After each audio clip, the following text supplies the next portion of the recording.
Okay then, Helldivers, we are back and we have got a lot to talk about today, as it appears that Angel's Venture is no longer going to be on the Galactic War map after today's antics. We're going to show you guys everything with regards to that one. We've also got a small patch that was issued up yesterday, and the Baskinator has got something to say with regards to the promotional videos that we are all loving and missing. We have got Deep Rock Galactic piping up, and it appears that Iron Sights has come back with an absolute vengeance. We're going to dive into everything we've got happening today. If you haven't already, smash that beautiful blue thumbs up and subscribe with post notifications turned on. It'd be greatly appreciated, and make sure that you check out our sponsor Gamersubs, the company that offer esports athletes and gamers alike with the most effective and healthy energy drink choice compared to those normal energy drink tins that we're all currently used to help you perform to your highest potential, especially during the more crucial moments. With it being completely keto friendly, 0 sugar and less than 1 calorie, it's a no-brainer. Link in the description. Use code CloudPlays at checkout for a cheeky discount. And today we are going to continue the giveaway, and the announcement is for tomorrow for the next winner. And if you want to get involved with it, it is very simple. Head down to the comment section and put in a love heart of any color to show your love for Angel's Ventures. It appears that we are no longer going to have it there. Let's see what it is that's happening inside of the game right now, inside of Helldivers 2. So starting off, we are here on the Galactic War table, and it appears in 4 hours and 27 minutes, Angel's Venture is going to be taking a absolute hit home from Meridia. Now, we are going to be live here on the channel with this one, seeing exactly what happens to the planet live. So make sure that you do not miss it, as it appears that Angel's Venture is going to have some really weird changes happening to it. Is it going to last? Will it get sucked up through the black hole? Will it explode into smithereens? Or are they going to release the Illuminate on top of the planet? We'll have to wait and see exactly what happens, but get your tinfoil hats on and let me know in the comment section exactly what you guys are thinking. Today is going to be a really big day in the history of Helldivers 2, and I can't wait to see exactly what it is that Meridia is going to do on top of this. While we're waiting though, you guys have a task to do to kill 250 voteless inside of the game for your personal order over the next 24 hours. A nice and simple one, and we are 9 out of 11 on the defense order for this week's major order, with 4 hours and 26 minutes left. No Illuminate planet to be seen. It appears that we may be failing this one. It is extremely unfortunate, but right now I think all of our focus is on Angel's Venture. When we take a look into the store though, you can see right here that we have now had an update with the AF52 lockdown with the advanced filtration passive for the gas damage effect resistance, and we have got the AF91 field chemist with the advanced filtration 80% resistance to gas damage. Yet again, 2 awesome sets that you guys definitely want to get your hands on, and unfortunately we're yet to have the update come through for the superstore, so still only 1 of 1 page. But we have got a lot to dive into, so let's see what else is happening in the world of Helldivers 2. Yesterday, we received an awesome little patch update for those of you guys who are having problems with crashing. It appears right here that the Baskinator posted up for a small update overview that they fixed a common crash which would occur when dropping into a mission. Now, this has been happening to quite a lot of you, so although it may be an insignificant change for most, a lot of you guys are going to be able to benefit from this one, and hopefully you can all now dive for Managed Democracy just a little bit easier. On top of that, people were asking if we were going to get some more of the video promo arts. A lot of the things that happen inside of the game generally come with the news articles, or even some of them generally tend to come with little clips like this one right here. Now, we have all got to miss these quite frequently, and these are some of the best art pieces inside of the game, something that we all want on a bit more of a regular basis to help tell the story. And the Baskinator has confirmed right here that yes, we tried to reserve the videos for kind of specific orders because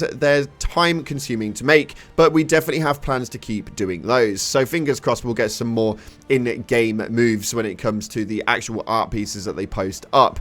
On top of that, it seems that Deep Rock Galactic want in on the action, as somebody posted up via the Helldivers Now posting on Twitter, and they responded stating maybe they are looking for a crossover. It appears that Deep Rock Galactic are wanting to get in on the Helldivers 2 action, and I cannot blame them indeed. Whether it will be a good crossover or not is yet to be seen, and I want to know what your guys' opinions are via the comment section below. It seems to be a bit of a 50-50 split as to whether this would actually work in the game or not. Deep Rock Galactic has kind of got a bit of a different styling, although with the Terminids, it definitely could work, and with a shovel in the game, it appears that they are finding opportunity to finally make that connection. Now, unfortunately, we are moving into leak territory, and we do have to take this one with a massive pinch of salt, so as we move into this, if you are going to continue watching, please do bear that that in mind. For those of you guys who are disappearing, thank you so much for watching, guys. But let's see what it is that's happening right now in the leak territory of the game. Now, starting off, before we get into this, I do have to post up this Reddit post right here, because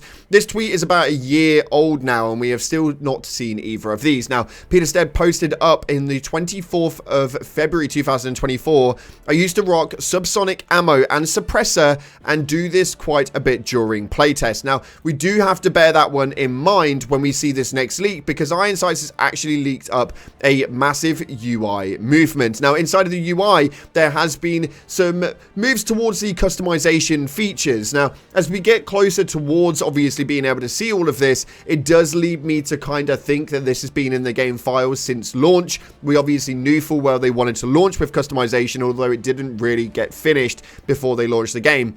Whether that is going to actually work and be operational by any point at all is yet to be seen, but a lot of the stuff that we are seeing right here may well have already been in the game for quite some time. Whether they're actually actively working on it, we'll have to wait and see, but you guys can find the links down in the description for Iron Sights postings with regards to the customization features. For me, after getting some hands-on time with the development team and actually speaking to them, I don't think that this is ever going to really be making a materialistic move inside of the game. I would be extremely intrigued to see whether this does ever materialize, but just based on speaking to them and seeing face value exactly what their features would say when they would talk, I can't imagine this is actually going to come in. I just believe that this is something they were once working on and it ended up being scrapped. Now, this next one, though, this next one is probably the scariest and most creepiest thing I've ever seen in my damn life. As to how this one is going to materialize, we'll have to wait and see, but it appears that somewhere in the gloom is this unknown stalker unit, a new Terminid unit added to the latest hotfix. There was not enough info on it for me to identify the name for it, but it does clearly look like a stalker. Now, for those of you guys who play the game on a regular basis, you will know full well that these stalkers are an absolute nightmare in their standard formation, let alone whatever the hell this bloody thing is. It looks disgusting, and I am terrified to go against it. Let me know your opinions down in the comment section below, but that is our leak territory movement right now. As we go into your top comments, so you guys had a lot to say in the last video with regards to the roadmaps and the nerfs at hand with regards to the ultimatum. So this first comment right here states, no roadmap, this is war, not seasonal. Warfare, fun times, we make our own history written in grease, blue, and bile. And I think that this is probably the biggest thing that we need to take away from this, the way that the game actually plays out, is pretty much all a generic version of live service. I think a roadmap for this would not work too well, but again, let me know your opinions in the comment section below. This next one right here is with regards to what seems to be the nerf to the ultimatum. As it states, I personally don't like the nerf to the ultimatum because they're arbitrary and set a bad precedent. Like, I'd be fine with the armor change if they explain it by saying that the rounded the 20% boost down instead of rounding up to 1, but saying that, hey, full hell pods work for every gun but you is a bad precedent and leaves the door open to more arbitrary nerfs. For example, let's say that they wanted to nerf the super stims, but they did it by making it no longer work when you have your medic armor on. Do you see the problem here? I just don't think we should support any nerf that makes expectations to the overarching rule of how a booster works. Now, I do agree with this in one format, but I don't agree with it in another. I think that it becomes a really sketchy point, and although a nerf is bad, I think that realistically any nerf that they do issue into the game at this point is going to be taken in a bad lighting. So it's kind of one of those. As to whether it is something that's good or bad, I feel like at this moment in time it's borderline irrelevant. It's something that has actually been issued, so it's kind of difficult to really have that argument. This next one right here states, I think that the only roadmap that makes sense is the plans for Super Earth, showing when the next war bond will release and stuff like that, but not plans for the Illuminate or automatons, leaving space for surprise and chance to change and adapt to the new situation. Now, that is again pretty something I agree with big time. I think that actually having cosmetic value stuff that Super Earth genuinely know are going to make alterations on, such as war bonds, armor releases, weapon releases, and stuff like that. Some more of the movement of what we'll actually receive from Super Earth rather than live updates to the actual story itself, I think is probably the best way to go about this. Nonetheless, that's unfortunately we've got time for today. We're going to start getting prepared now for the live change happening on the game with Angel's Venture. We'll see you guys in the live stream. Thank you so much again for watching. If you haven't already, like, subscribe, appreciate your faces, and as always, I'll see you in the clouds.